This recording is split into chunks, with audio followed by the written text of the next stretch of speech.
Et Frédéric, pour démarrer cette revue de presse culturelle, vous n'avez pas une super nouvelle, je crois. Pour le cinéma américain, en tout cas. C'est pas une très bonne nouvelle pour eux, parce que cet été est catastrophique, nous disent les Échos, pour les blockbusters hollywoodiens, c'est-à-dire les grosses productions américaines, alors que l'été est normalement une bonne période pour ce genre de cinéma. Il semblerait que cet été 2017 soit le pire de la décennie, vous voyez l'histogramme en bleu à gauche, en termes de fréquentation. Parce que le cinéma américain est usé, je cite, encore un épisode des Pirates des Caraïbes, c'est le 5e. Encore un épisode des Transformers, c'est le 5e aussi. Problème de créativité, donc. Bah voilà, films qui ne sont même pas des idées originales, en plus, puisqu'ils sont basés, je vous le rappelle, sur une attraction de fête foraine pour Pirates des Caraïbes et sur des jouets, des petites voitures des années 80 pour le second, pour Transformers. Donc, les séries télé, au contraire, sont devenues de plus en plus inventives. Vous avez Game of Thrones, par exemple, ou bien 10% chez nous, qui marche bien.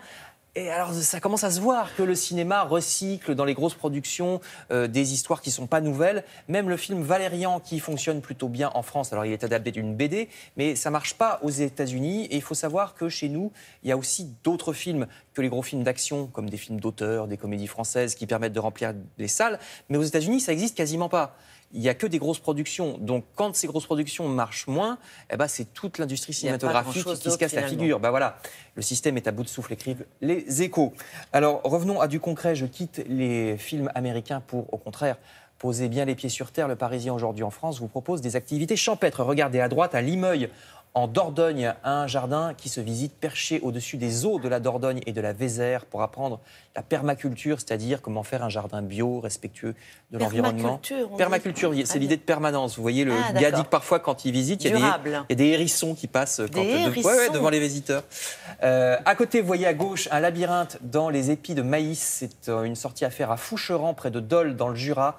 Les maïs font 2 mètres de haut sur 2 hectares, donc ça fait un labyrinthe avec des énigmes pour trouver votre chemin. C'est la sortie à faire en famille si vous avez des enfants. Ça prend 2 heures pour en sortir si vous êtes doué et 4 si vous n'êtes pas doué, dit l'article. Oui, c'est une vraie balade. Donc prenez un sandwich.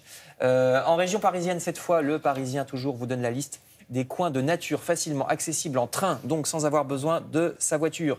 Le parc de Sceaux au sud de Paris, la vieille ville de Coulommiers, la forêt de Saint-Germain. Il y a un arrêt de RER en plein milieu des bois de la forêt de Saint-Germain. Et oui, donc vous avez les coordonnées, c'est les coordonnées exactes dans le Parisien aujourd'hui en France. D'accord. Journal qui vous conseille aussi le village de Marles dans l'Aisne, le voici, ce village près de Laon qui accueille jusqu'à dimanche une grande reconstitution de l'époque barbare, la décadence de l'Empire romain entre les 4e et 6e siècles. 350 passionnés, vous les voyez, sont costumés avec des lampes à huile, des assiettes en bois. Et il y a des combats ce week-end, samedi, dimanche, des mariages aussi mérovingiens. Donc devenez mérovingien. Et ça se visite. À Marles, dans l'Aisne. Ah bah oui, c'est tout le village là, vous pouvez y aller. Ils attendent que ça, évidemment. Ils attendent les visiteurs. Enfin, je termine toujours avec de l'histoire. Les Échos nous rappellent qu'à Naour, dans la Somme, la plus grande concentration de graffitis de la Grande Guerre a été découverte il y a 2 ans. Vous savez qu'on célèbre toujours cette année le centenaire de la Première Guerre mondiale, puisqu'on est 2017-1917.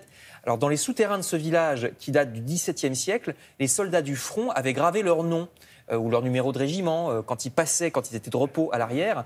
Et la cité souterraine déjà se visite, 50 000 touristes chaque année, et elle devrait bientôt intégrer ces graffitis qu'on a découverts récemment dans le circuit de la visite, c'est-à-dire dans les Échos. Je vois qu'on peut mettre la petite photo qui accompagne, ça c'est évidemment pas systématique, je suppose. Alors ça, je sais peu, est-ce que c'est le découvreur ou le journaliste? Est-ce que c'est le découvreur, est-ce que c'est... Oui, voilà, ou est-ce que c'est... les plus sous les yeux, la personne concernée qui a gravé un message. Oui, parce qu'il y en a qui sont connus. Il y en a qui sont connus. Par exemple, lui, c'est le monsieur... Ah bah oui, c'est expliqué dans l'article. C'est un monsieur qui avait fait... Un Anglais qui avait fait des expéditions polaires, qui était donc assez connu quand il est venu faire la guerre de notre côté en France, et qui d'ailleurs est mort. Ok. Merci beaucoup, en tout cas. C'était une bien belle idée.